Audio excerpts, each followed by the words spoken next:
والمحصنات من النساء إلا ما ملكت أيمانكم كتاب الله عليكم وأحل لكم ما وراء ذلكم أن تبتغوا بأموالكم محصنين غير مسافحين فما استمتعتم به منهن فآتوهن أجورهن فريضة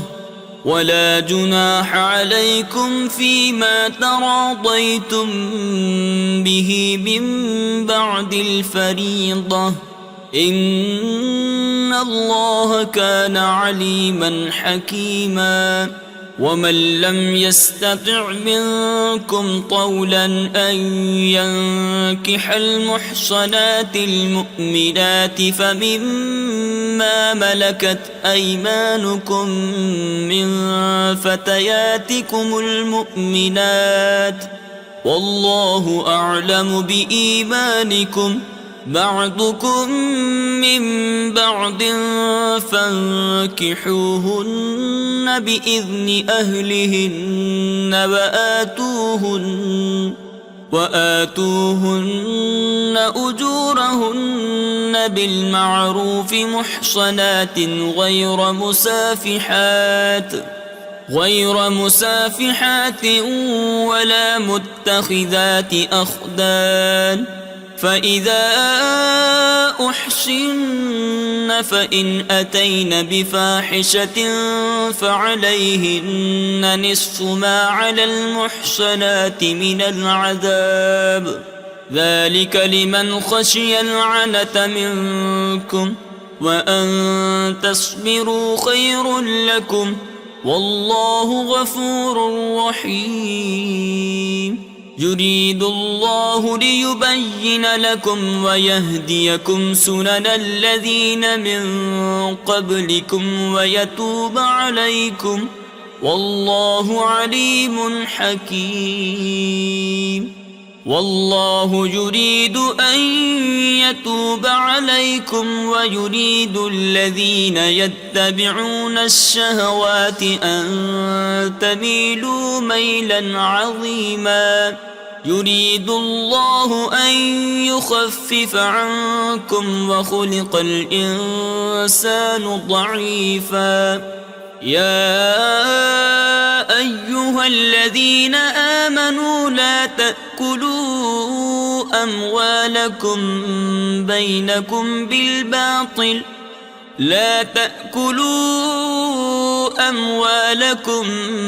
بينكم بالباطل إلا أن تكون تجارة عن تراض منكم ولا تقتلوا أنفسكم إن الله كان بكم رحيما ومن يفعل ذلك عدوانا وظلما فسوف نصليه نارا وكان ذلك على الله يسيرا إن تجتنبوا كبائر ما تنهون عنه نكفر عنكم سيئاتكم وندخلكم مدخلا كريما ولا تتمنوا ما فضل الله به بعضكم على بعض للرجال نصيب مما اكتسبوا وللنساء نصيب مما اكتسبن واسألوا الله من فضله إن الله كان بكل شيء عليما ولكل جعلنا موالي مما ترك الوالدان والأقربون والذين عقدت أيمانكم فآتوهم نصيبهم إن الله كان على كل شيء شهيدا الرجال قوامون على النساء بما فضل الله بعضهم على بعض وبما أنفقوا من أموالهم فالصالحات قانتات حافظات للغيب بما حفظ الله واللاتي تخافون نشوزهن فعظوهن واهجروهن في المضاجع واضربوهن فإن أطعنكم فلا تبغوا عليهن سبيلا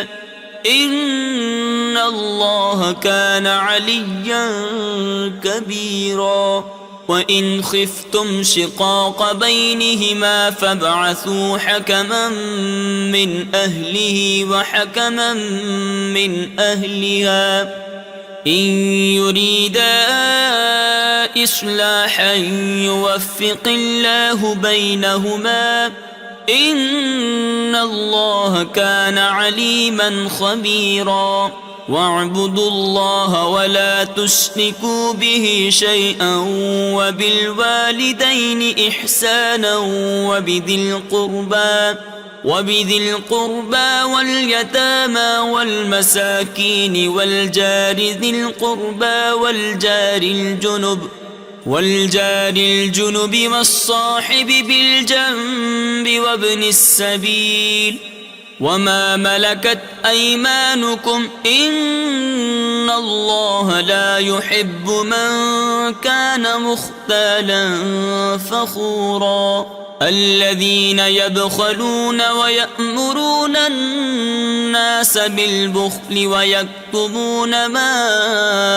آتاهم الله من فضله وأعتدنا للكافرين عذابا مهينا والذين ينفقون أموالهم رئاء الناس ولا يؤمنون بالله ولا باليوم الآخر ومن يكن الشيطان له قرينا فساء قرينا وماذا عليهم لو آمنوا بالله واليوم الآخر وأنفقوا مما رزقهم الله وكان الله بهم عليما إن الله لا يظلم مثقال ذرة وإن تك حسنة يضاعفها ويؤت من لدنه أجرا عظيما فكيف إذا جئنا من كل أمة بشهيد وجئنا بك على هؤلاء شهيدا يومئذ يود الذين كفروا وعصوا الرسول لو تسوى بهم الأرض ولا يكتمون الله حديثا يا أيها الذين آمنوا لا تقربوا الصلاة وأنتم سكارى حتى تعلموا ما تقولون ولا جنبا إلا عابري سبيل حتى تغتسلوا وإن كنتم مرضى أو على سفر أو جاء أحد منكم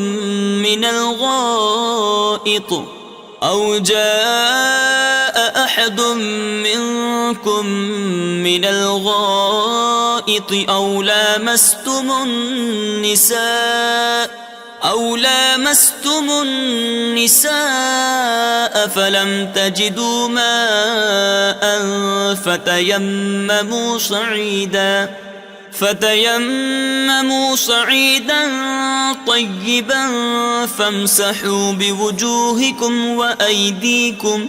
إن الله كان عفوا غفورا ألم تر إلى الذين أوتوا نصيبا من الكتاب يشترون الضلالة ويريدون أن تضلوا السبيل والله أعلم بأعدائكم وكفى بالله وليا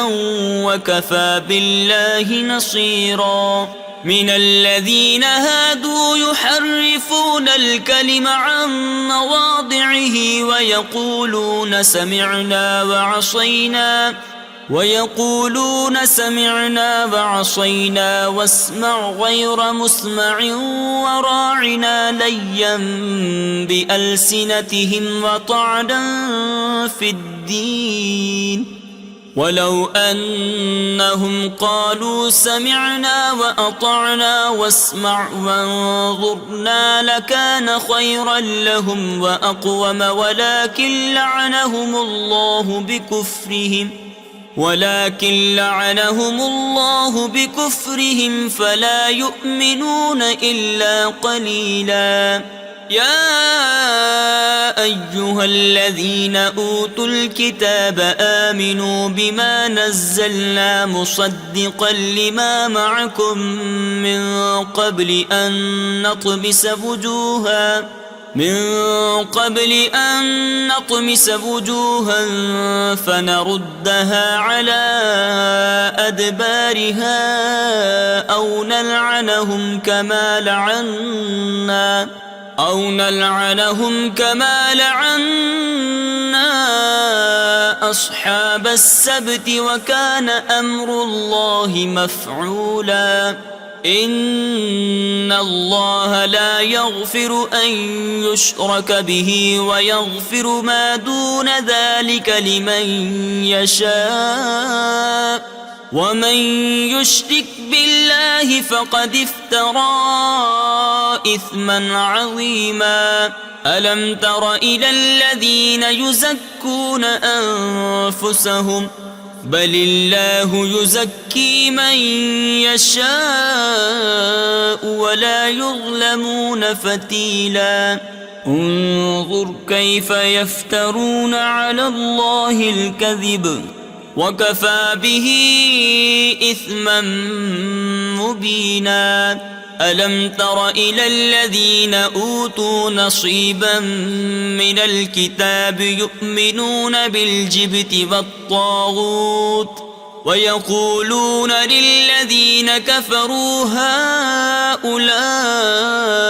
أهدى من الذين آمنوا سبيلا أولئك الذين لعنهم الله ومن يلعن الله فلن تجد له نصيرا أم لهم نصيب من الملك فإذا لا يؤتون الناس نقيرا أم يحسدون الناس على ما آتاهم الله من فضله فقد آتينا آل إبراهيم الكتاب والحكمة وآتيناهم ملكا عظيما فمنهم من آمن به ومنهم من صد عنه وكفى بجهنم سعيرا إن الذين كفروا بآياتنا سوف نصليهم نارا كلما نضجت جلودهم بدلناهم جلودا غيرها ليذوقوا العذاب إن الله كان عزيزا حكيما والذين آمنوا وعملوا الصالحات سندخلهم جنات تجري من تحتها الأنهار خالدين فيها أبدا لهم فيها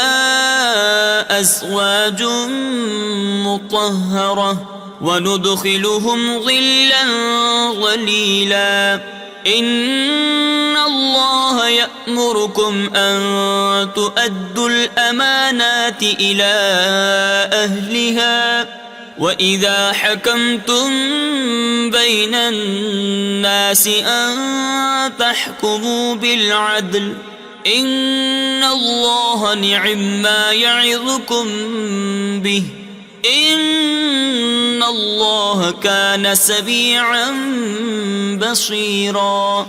يا أيها الذين آمنوا أطيعوا الله وأطيعوا الرسول وأولي الأمر منكم فإن تنازعتم في شيء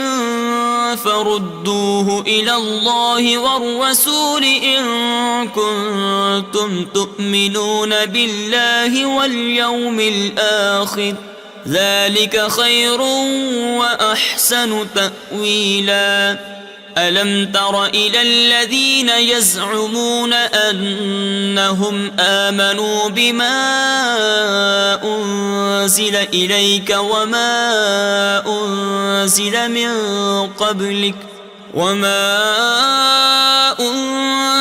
من قبلك يريدون أن يتحاكموا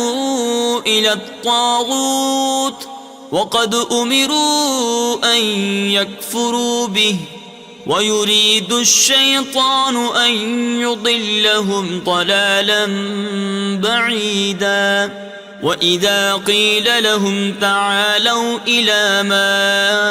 أنزل الله وإلى الرسول رأيت المنافقين يصدون عنك صدودا فكيف إذا أصابتهم مصيبة بما قدمت أيديهم ثم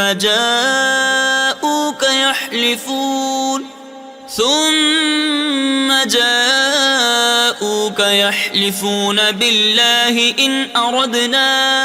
إلا إحسانا وتوفيقا أولئك الذين يعلم الله ما في قلوبهم فأعرض عنهم وعظهم وقل لهم في أنفسهم قولا بليغا وما أرسلنا من رسول إلا ليطاع بإذن الله ولو أنهم إذ ظلموا أنفسهم جاءوك فاستغفروا الله واستغفر لهم الرسول لوجدوا الله توابا رحيما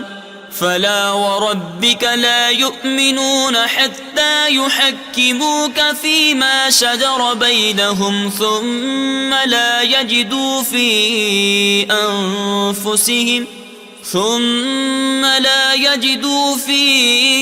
أنفسهم حرجا مما قضيت ويسلموا تسليما ولو أنا كتبنا عليهم أن اقتلوا أنفسكم أو اخرجوا من دياركم ما فعلوه إلا قليل منهم ولو أنهم فعلوا ما يوعظون به لكان خيرا لهم وأشد تثبيتا وإذا لآتيناهم من لدنا أجرا عظيما ولهديناهم صراطا مستقيما ومن يطع الله والرسول فأولئك مع الذين أنعم الله عليهم من النبيين والصديقين والشهداء والصالحين وحسن أولئك رفيقا ذلك الفضل من الله وكفى بالله عليما يا أيها الذين آمنوا خذوا حذركم فانفروا ثبات أو انفروا جميعا وإن منكم لمن ليبطئن فإن أصابتكم مصيبة قال قد أنعم الله علي إذ لم أكن معهم شهيدا ولئن أصابكم فضل من الله ليقولن كأن لم تكن بينكم وبينه مودة يا ليتني كنت معهم فأفوز فوزا عظيما فليقاتل في سبيل الله الذين يشرون الحياة الدنيا بالآخرة ومن يقاتل في سبيل الله فيقتل أو يغلب فسوف نؤتيه أجرا عظيما وما لكم لا تقاتلون في سبيل الله والمستضعفين من الرجال والنساء والولدان الذين يقولون ربنا أخرجنا من هذه القرية الظالم أهلها واجعل لنا من لدنك وليا واجعل لنا من لدنك نصيرا الذين آمنوا يقاتلون في سبيل الله والذين كفروا يقاتلون في سبيل الطاغوت فقاتلوا أولياء الشيطان إن كيد الشيطان كان ضعيفا ألم تر إلى الذين قيل لهم كفوا أيديكم وأقيموا الصلاة وآتوا الزكاة فلما كتب عليهم القتال إذا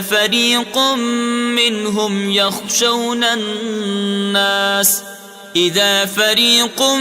منهم يخشون الناس كخشية الله أو أشد خشية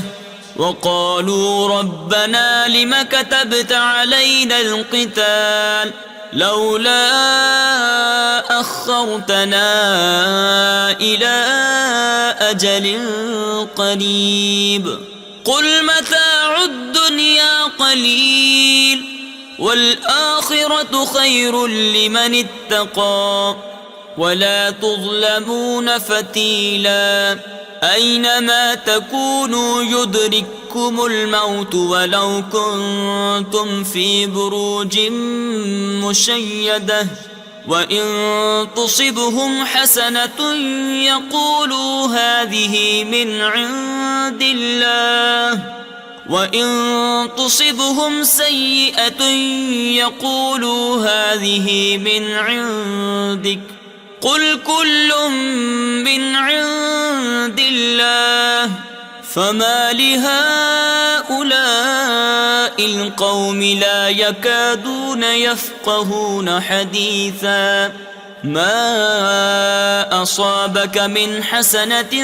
فمن الله وما أصابك من سيئة فمن نفسك وأرسلناك للناس رسولا وكفى بالله شهيدا من يطع الرسول فقد أطاع الله ومن تولى فما أرسلناك عليهم حفيظا ويقولون طاعة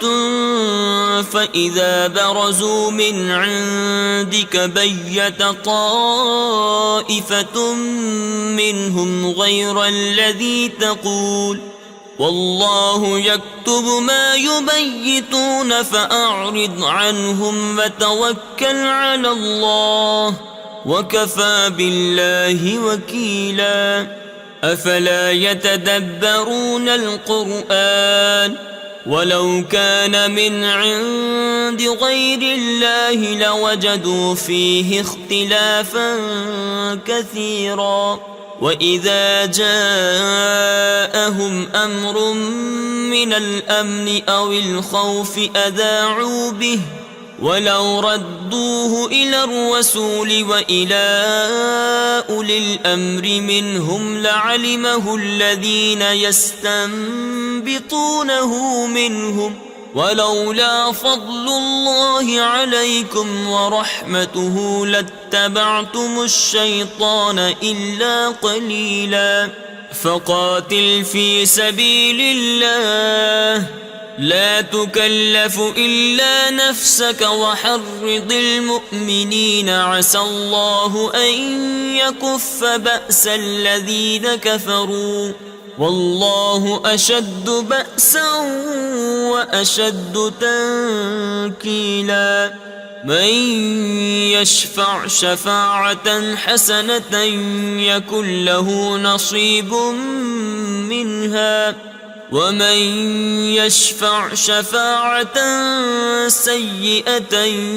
يكن له كفل منها وكان الله على كل شيء مقيتا وإذا حييتم بتحية فحيوا بأحسن منها أو ردوها إن الله كان على كل شيء حسيبا الله لا إله إلا هو ليجمعنكم إلى يوم القيامة لا ريب فيه ومن أصدق من الله حديثا فما لكم في المنافقين فئتين والله أركسهم بما كسبوا أتريدون أن تهدوا من أضل الله ومن يضلل الله فلن تجد له سبيلا ودوا لو تكفرون كما كفروا فتكونون سواء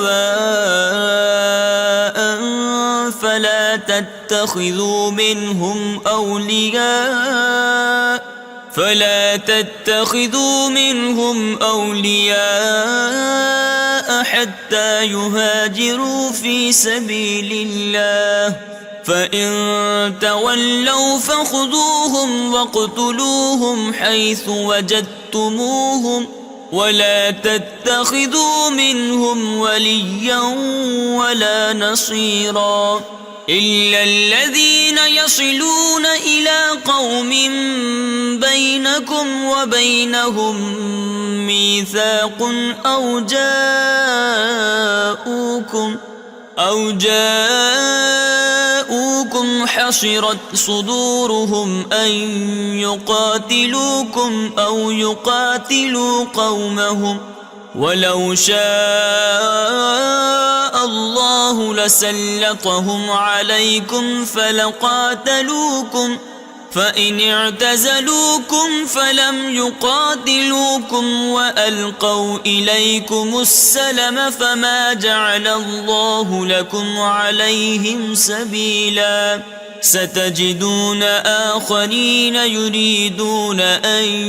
يأمنوكم ويأمنوا قومهم كلما ردوا إلى الفتنة أركسوا فيها فإن لم يعتزلوكم ويلقوا إليكم السلم ويكفوا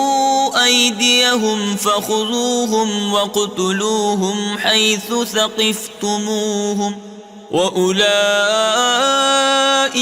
جعلنا لكم عليهم سلطانا مبينا وما كان لمؤمن أن يقتل مؤمنا إلا خطأ ومن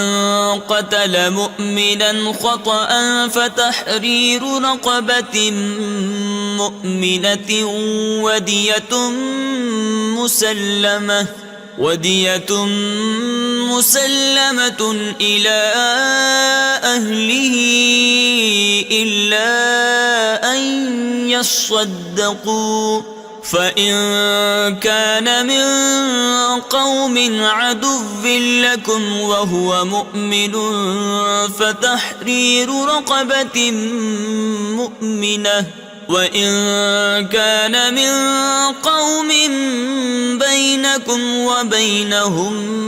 ميثاق فدية مسلمة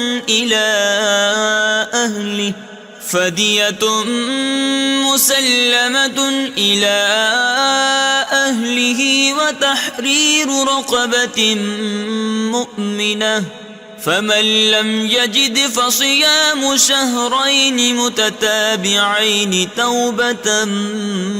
من الله وكان الله عليما حكيما ومن يقتل مؤمنا متعمدا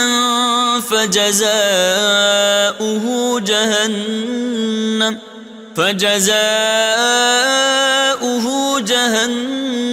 خالدا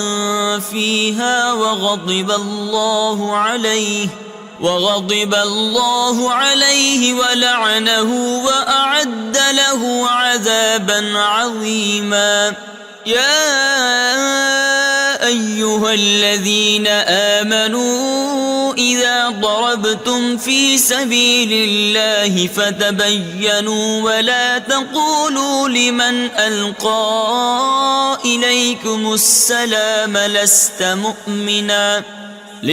ألقى إليكم السلام لست مؤمنا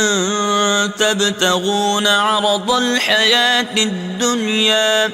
فعند الله مغانم كثيرة كذلك كنتم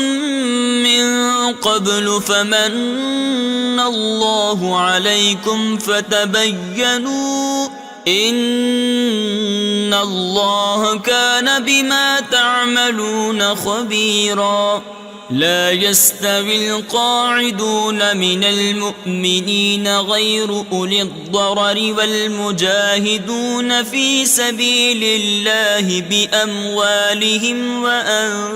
وأنفسهم فضل الله المجاهدين بأموالهم وأنفسهم على القاعدين درجة وكلا وعد الله الحسنى وفضل الله المجاهدين على القاعدين أجرا عظيما درجات منه ومغفرة ورحمة وكان الله غفورا رحيما إن الذين توفاهم الملائكة ظالمي أنفسهم قالوا فيم كنتم قالوا كنا مستضعفين في الأرض قالوا ألم تكن أرض الله واسعة فتهاجروا فيها فأولئك مأواهم جهنم وساءت مصيرا إلا المستضعفين من الرجال والنساء والولدان لا يستطيعون حيلة ولا يهتدون سبيلا فأولئك عسى الله أن يعفو عنهم وكان الله عفوا غفورا ومن يهاجر في سبيل الله يجد في الأرض مراغما كثيرا وسعة ومن يخرج من بيته مهاجرا إلى الله ورسوله ثم يدركه الموت فقد وقع أجره على الله، وكان الله غفورا رحيما. وإذا ضربتم في الأرض فليس عليكم جناح أن تقصروا من الصلاة إن خفتم أن يفتنكم الذين كفروا، إن الكافرين كانوا لكم عدوا مبينا. وإذا كنت فيهم فأقمت لهم الصلاة فلتقم طائفة منهم معك وليأخذوا أسلحتهم، فإذا سجدوا فليكونوا من ورائكم ولتأت طائفة أخرى لم يصلوا فليصلوا معك وليأخذوا حذرهم وأسلحتهم. ود الذين كفروا لو تغفلون عن أسلحتكم وأمتعتكم فيميلون عليكم ميلة واحدة، ولا جناح عليكم إن كان بكم أذى من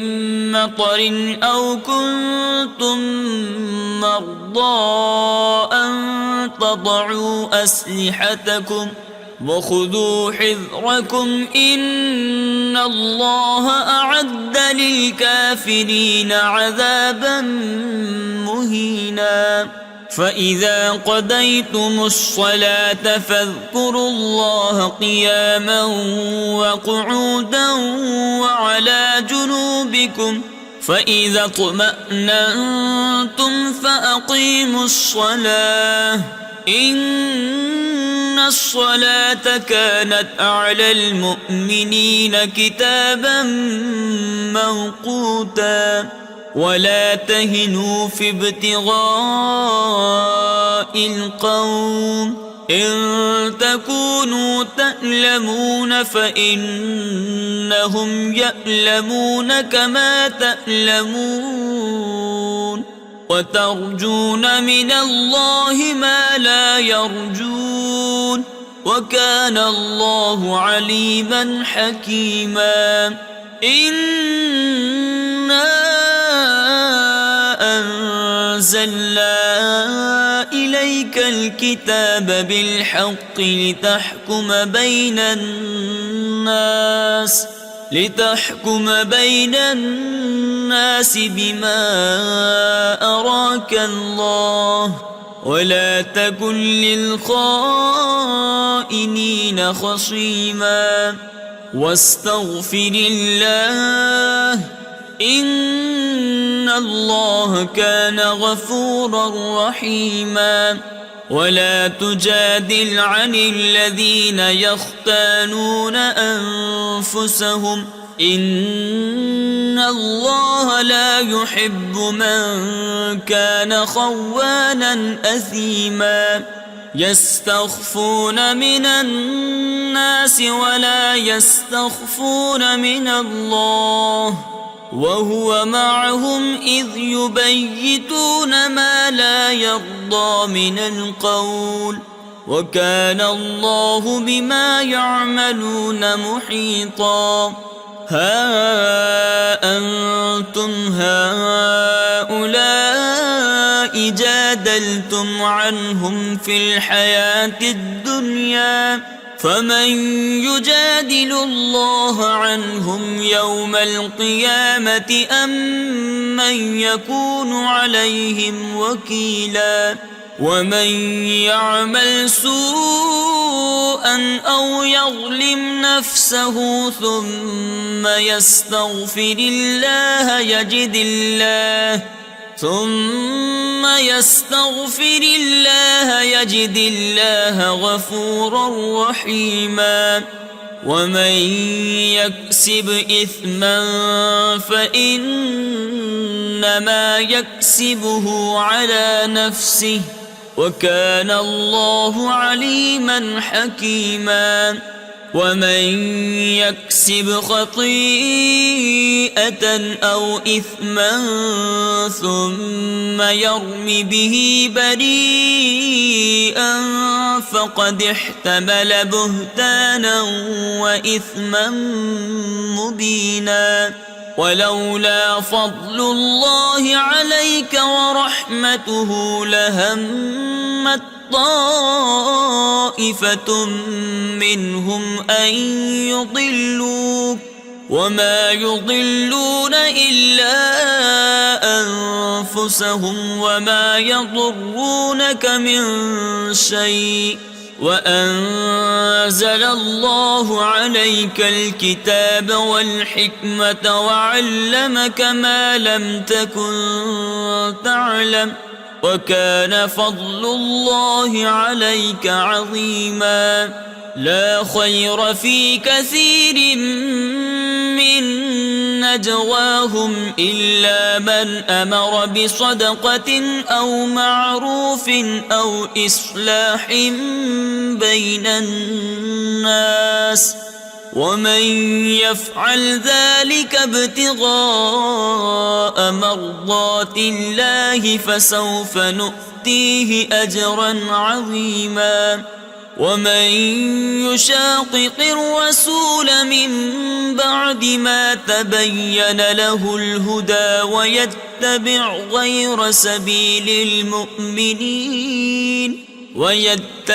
غير سبيل المؤمنين نوله ما تولى ونصله جهنم وساءت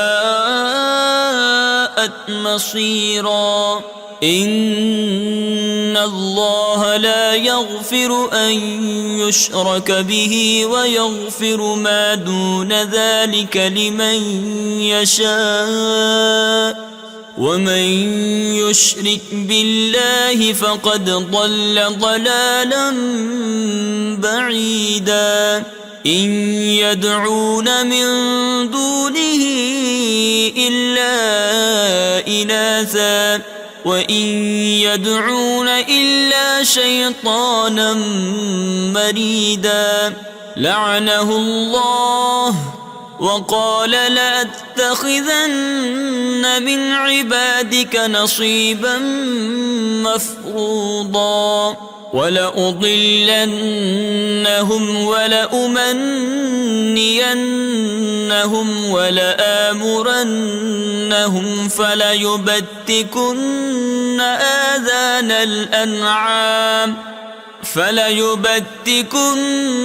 آذان الأنعام ولآمرنهم فليغيرن خلق الله ومن يتخذ الشيطان وليا من دون الله فقد خسر خسرانا مبينا يعدهم ويمنيهم وما يعدهم الشيطان إلا غرورا أولئك مأواهم جهنم ولا يجدون عنها محيصا والذين آمنوا وعملوا الصالحات سندخلهم جنات تجري من تحتها الأنهار خالدين فيها أبدا وعد الله حقا ومن أصدق من الله قيلا ليس بأمانيكم ولا أماني أهل الكتاب من يعمل سوءا يجز به ولا يجد له من دون الله وليا ولا نصيرا ومن يعمل من الصالحات من ذكر أو أنثى وهو مؤمن فأولئك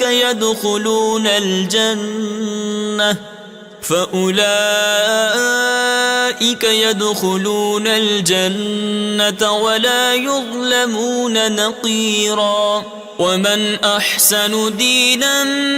ممن أسلم وجهه لله وهو محسن واتبع ملة إبراهيم حنيفا واتخذ الله إبراهيم خليلا. ولله ما في السماوات وما في الأرض وكان الله بكل شيء محيطا. ويستفتونك في النساء قل الله يفتيكم فيهن وما يتلى عليكم في الكتاب في يتامى النساء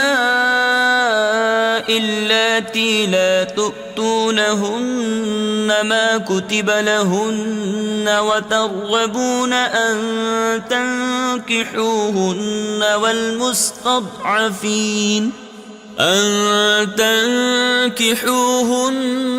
والمستضعفين من الولدان وأن تقوموا لليتامى بالقسط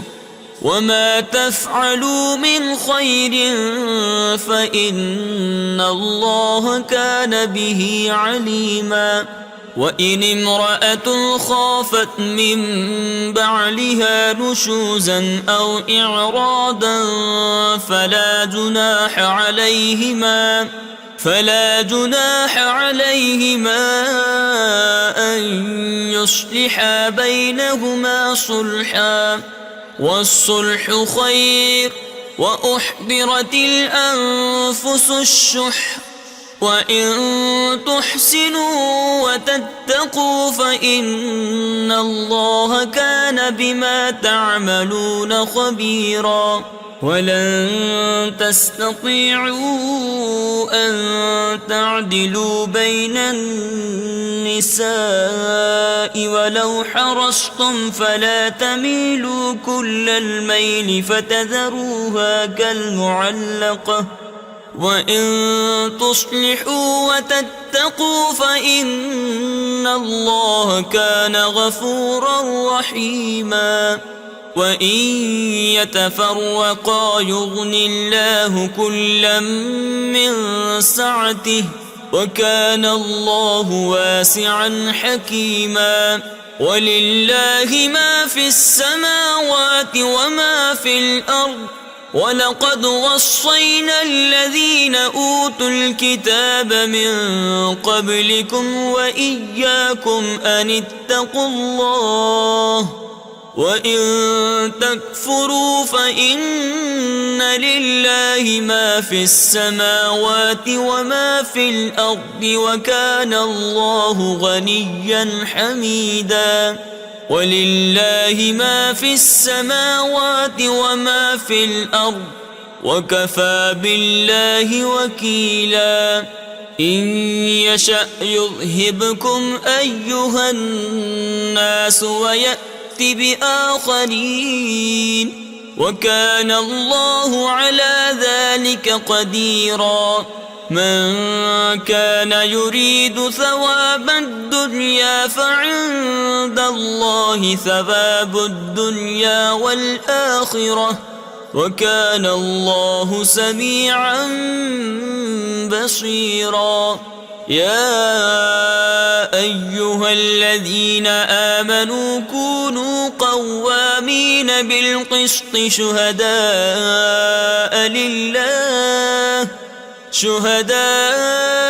لله ولو على أنفسكم أو الوالدين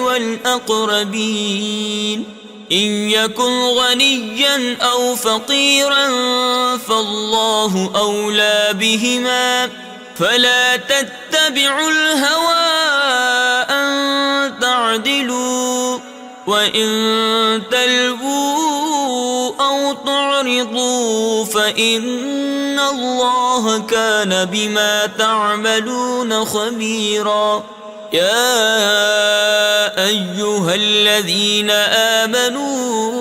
آمنوا بالله ورسوله والكتاب الذي نزل على رسوله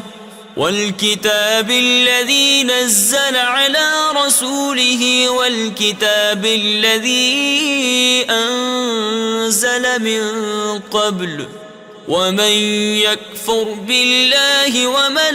وملائكته وكتبه ورسله واليوم الآخر فقد ضل ضلالا بعيدا. إن الذين آمنوا ثم كفروا ثم آمنوا ثم كفروا ثم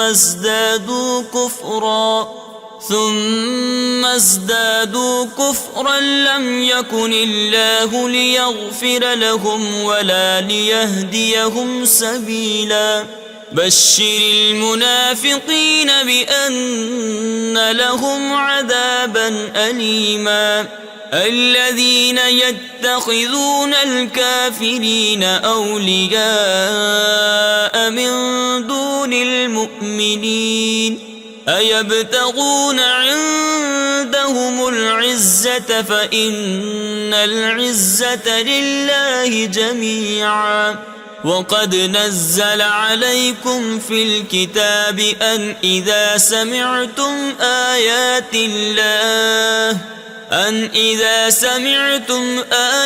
الله يكفر بها ويستهزأ بها فلا تقعدوا معهم حتى يخوضوا في حديث غيره إنكم إذا مثلهم.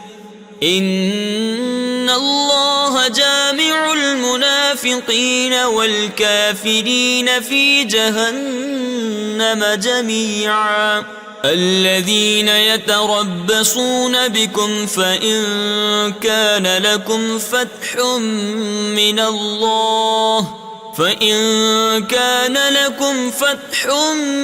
من الله قالوا ألم نكن معكم وإن كان للكافرين نصيب قالوا ألم نستحوذ عليكم ونمنعكم من المؤمنين فالله يحكم بينكم يوم القيامة ولن يجعل الله للكافرين على المؤمنين سبيلا. إن المنافقين يخادعون الله وهو خادعهم وإذا قاموا إلى الصلاة قاموا كسالى يراءون